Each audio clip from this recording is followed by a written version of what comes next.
足並みを揃えてゆこうお互いを信じ合う5人の仲間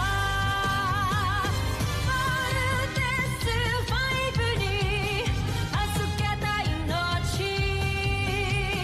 飛ぶぜ宇宙の果てまでもみんなの笑顔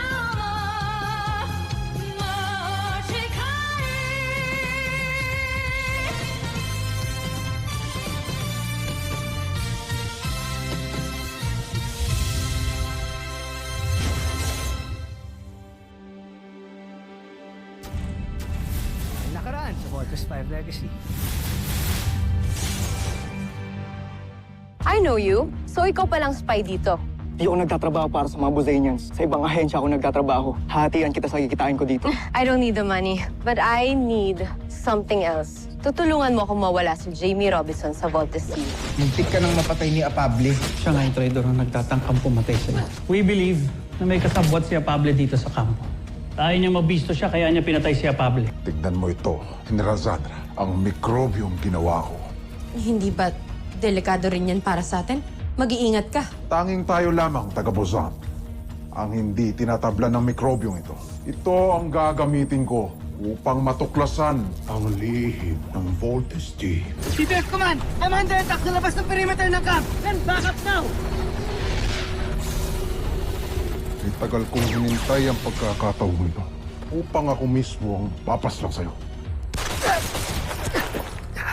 Di ka tinatablan ng inyong mga armas. Hindi ka pangkaraniwang taga-Terra Air 2. Kahit kailan, hindi ako magiging katulad mo! Kung tunay ka ngang taga-Terra Air 2, kakainin ito ang balat sa katawan mo. Kung isa ka mang taga-Buzan, isa kang walang kwentang alipin. At kailangan mo nang matay! Hindi na sila! Kailangan ko mag-ulat kay Prinsipe Zardos. Hindi ko pinulot yung singsing na yun, Bert. Sana hindi ako nawala sa sarili ko. Hindi mo kasalanan yun.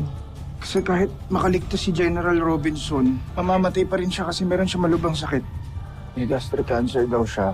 Malubha. Jimmy, kaya niya ginawa itong letter na to para kahit ano man yung mangyari, makapagpaalam siya sa'yo na maayos. Isa kang kahiyan sa ating lahi. Dapat sa'yo ginagawang alipin. Pero Takbin si Draco. hindi pangkaraniwang tao sa Steve Armstrong. Pinagsasabi mo. May hinala ako na may dugong Buzan, Steve Armstrong.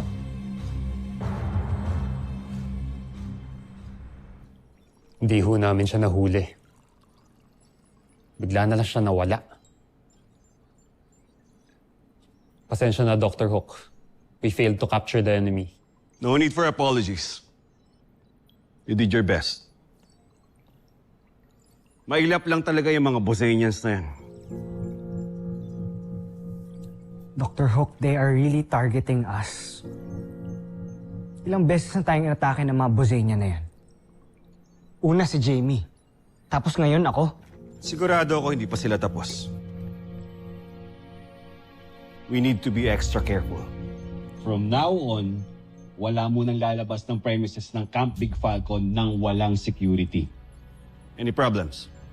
No, No, sir. Inform your teammates about this new rule. You understand? Yes, sir. Ano pa hinihintay niyo?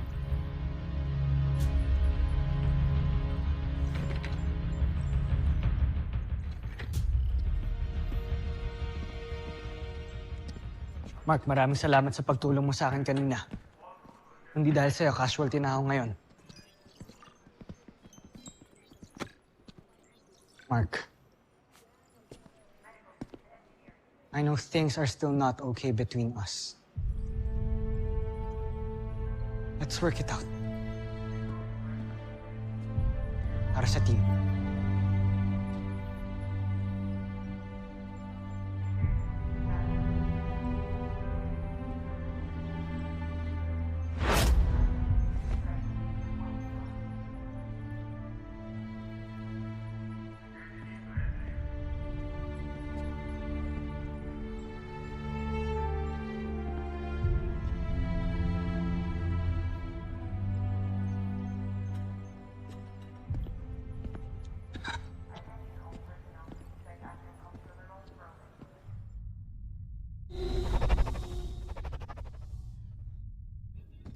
Maaaring may posibilidad na kaya hindi natin magawang talunin ng Voltes 5 ay sapagkat kauri natin sila. Hindi sila taga-Buzon. Nakasama ko sila sa lupa, kaya alam kong hindi natin sila kalahi. Ngunit paano niyo may paliliwanag na hindi tinatabla ng bala si Steve? O ng bakterya ang inilagay ko sa kanyang balat? Bakterya. Mahal na prinsipe, matagal ko ng kutob na hindi pangkaraniwang nilalang ang mga piloto ng Voltes 5. Kaya't gumawa ako ng isang uri ng bakterya na tanging tayong mga taga-Buzon lamang ang hindi tinatablan. Ginawa ko ito upang suriin at subukan ang mga piloto ng Voltes 5.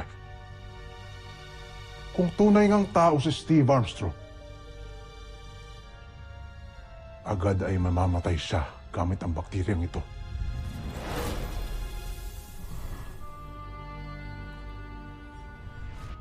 Ngunit tama nga ang hinala ko.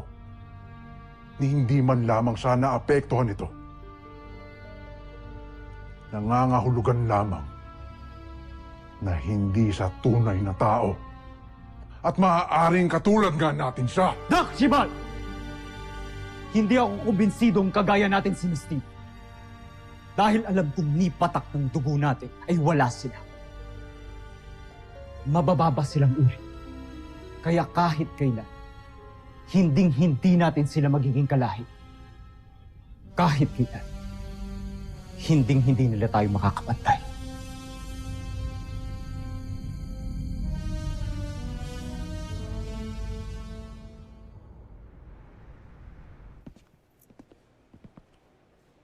Mukhang sikat na naman tayo, ha?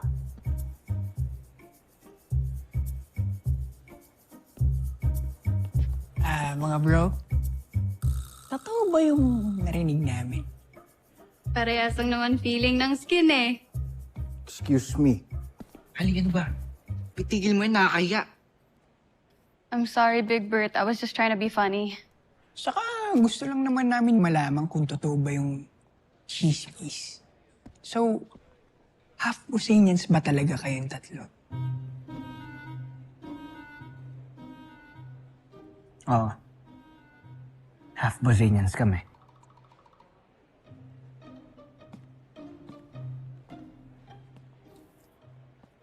For me, it doesn't matter kung half Bozanians kayo hindi. Lalo na to si Steve. To me, he's just perfect. Steve, Big Bird, in behalf of my Callis friends, I sincerely apologize. I'm sorry.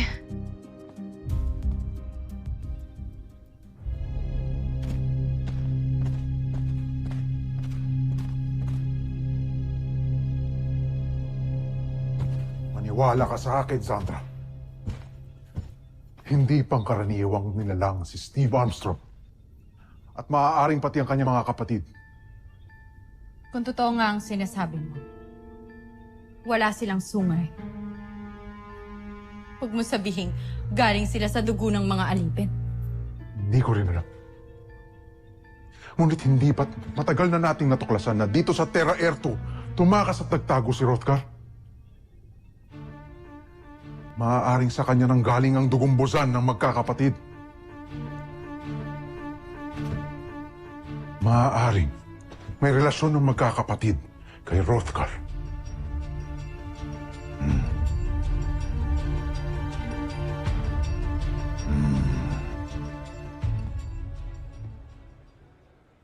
I'm sorry about that, Steve.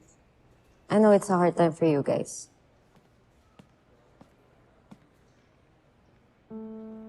Jimmy. Sorry, I was just looking for Anna. Wait lang. Sama mo kami dito.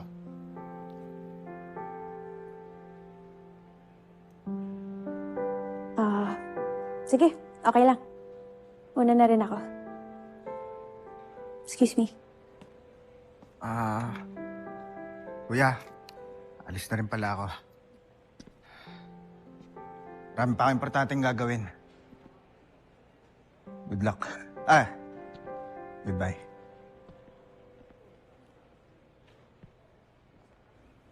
Steve, ano na bang status niya ni Jamie?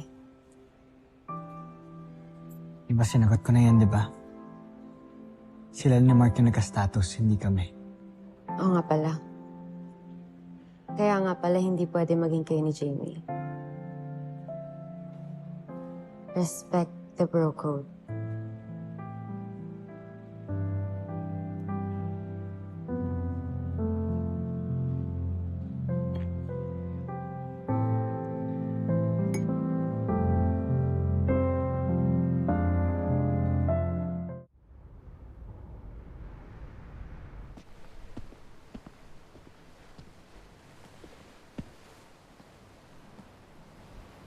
Jamie, I'm sorry about what happened to your dad. Thank you. Jamie. Hindi naman pwedeng lagi mo akong iniiwasan ng ganito. We're teammates. Exactly, Steve. We're teammates. So for as long as ginagawa ko yung trabaho ko, I don't owe you anything. Jamie, look, I'm trying. No need, Steve. Okay na ako sa ganito lang tayo. Strictly professional. Para hindi na rin ako umasa. So you better manage your expectations too.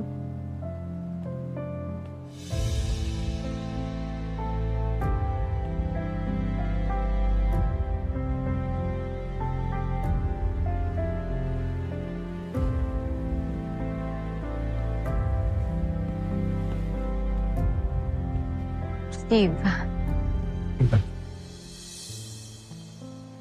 Steve, hayaan mo na lang kasi siya. Ako na lang. Ako na lang yung bigyan mo ng atensyon. Ava, I don't wanna sound rude. Pero we're not together anymore. Okay? So, pinaasa mo lang ako. Bakit naman kita papaasahin, Ava? Of course, hindi ko gagawin yun. Look, if nakapag-send man ako ng wrong signal sa'yo, I'm sorry. Hindi ko intensyon na saktan ka or paasahin ka. I'm sorry, Ava.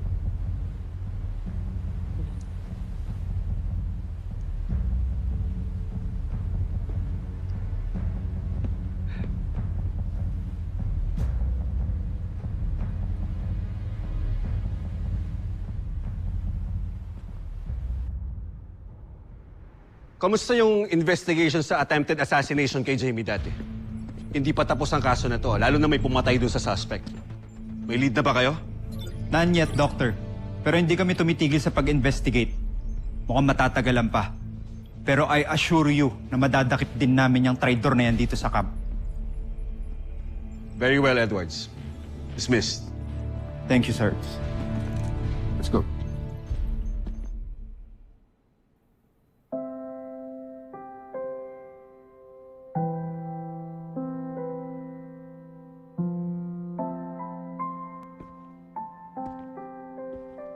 So, anong ginagawa mo dito? Tinitignan ko lang yung mga lumang gamit ni Papa. Eh, naalala ko na naman kasi siya eh. Sila ni Mama. Alam mo, kahit si Kuya Steve naman din. Madalas kong naalala sila Mama, sila Papa kasi aminin man natin o sa hindi na mahirap talaga mag-move on sa mga nawala sa atin, di ba? Si General Robinson, si Dr. Smith, si Mama, yung pagkawala ni Papa. Pero bilang pilots, bilang tagapagligtas ng buong mundo, kailangan nating pilitin yung sarili natin na mag-move on. Right? We always have to be brave. Be strong. Opo, kuya. Pero kuya, naaalala pa rin kaya tayo ni Papa? Sa tingin mo, naiisip niya pa rin tayo kung nasan man siya ngayon? Oo naman. Panigurado yun. Lagi niya tayong iniisip. Alam mo, kahit may dugong Buzanian si Papa, mabait naman siya ng Buzanian, di ba? So, 100% palagi niya tayong iniisip. Ngayon lang nag-sinkin sa akin to, kuya. Na may dugo pala tayong Buzanian. Kaya pala, hindi tayo tinatablan ng ordinaryong bala at hindi rin tayo agad-agad nasasaktan physically. Yup. Gaya ni Papa, meron tayong dugong Buzanian. At ikaw, Manuel. Di Manuel yung pangalan niya, Little John. Zardos. Huwag mo siyang ihalin tulad kay Papa dahil hindi siya mabuting Buzanian. Masama siya, kaya niya nga gustong sakupin yung mundo natin eh. Ha? Huwag mong kakalimutan yan para hindi na tayo maloko ulit ng Zardos na yun. Okay?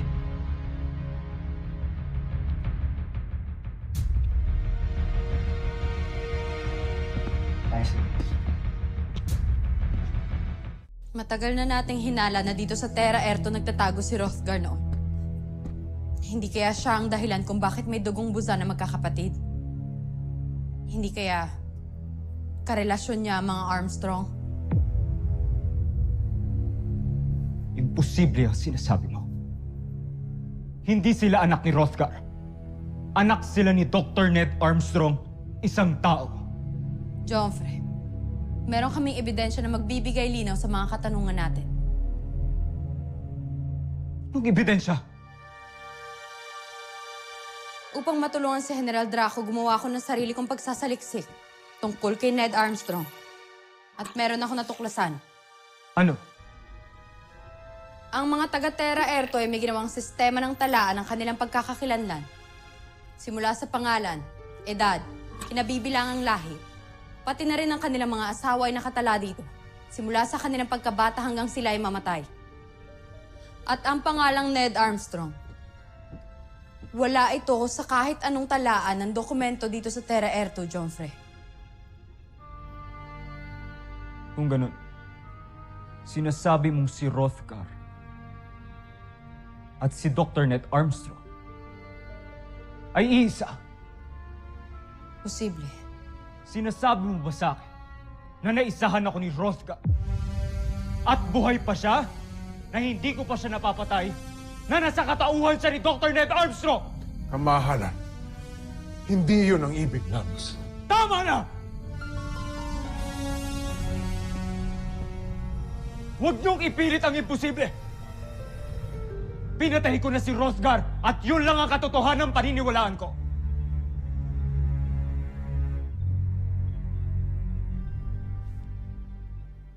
Sa halip na mag-isip kayo ng kung ano-anong kalokohan, mag-isip kayo ng paraan kung paano natin tuluyang mapapasta ang ating mga kaaway.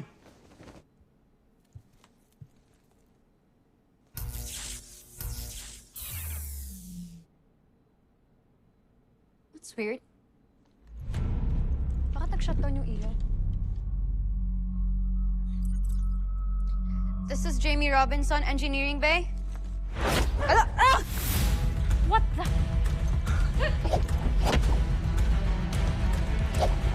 Ah! Ah! Who are you and why are you doing this?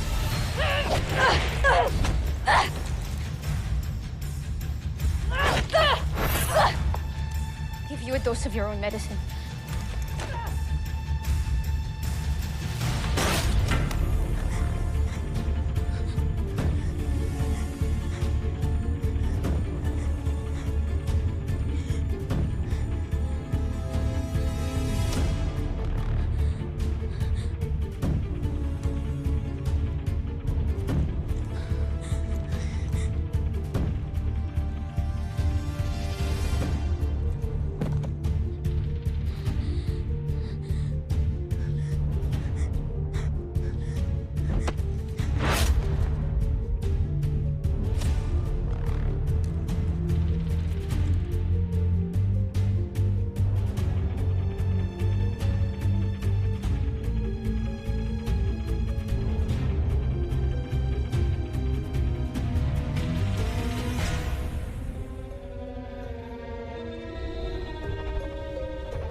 Tama lamang na hindi nalaman ni Zardos na talagang buhay pa si Hrothgar.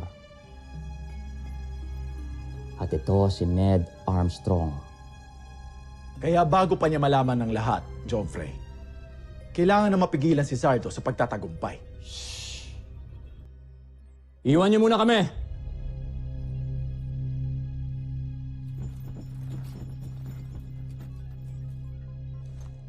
At sa'yo ko pa rin iaatas ang misyon na yan, General Oslak. Ikaw ang magsisilbing mata at makinarya ko laban kay Zardos. May partikular ba kayong nais ipagawa sa akin, Joffrey? General Oslak, hindi pwedeng maging bayani si Zardos sa mata ng lahat ng mga taga-Bozan. Kaya kailangan niyang magkamali, matalo, lalong mapahiya, saka siya dapat mamatay. Masusunod, Joffrey. Huwag kayong mag-alala. Pinaghahandaan ko na yan.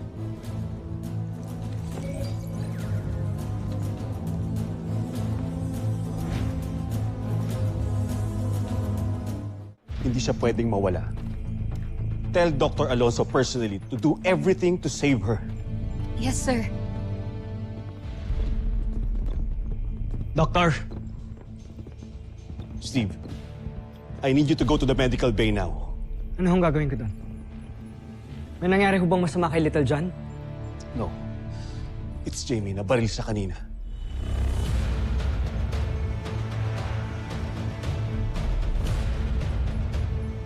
Oh?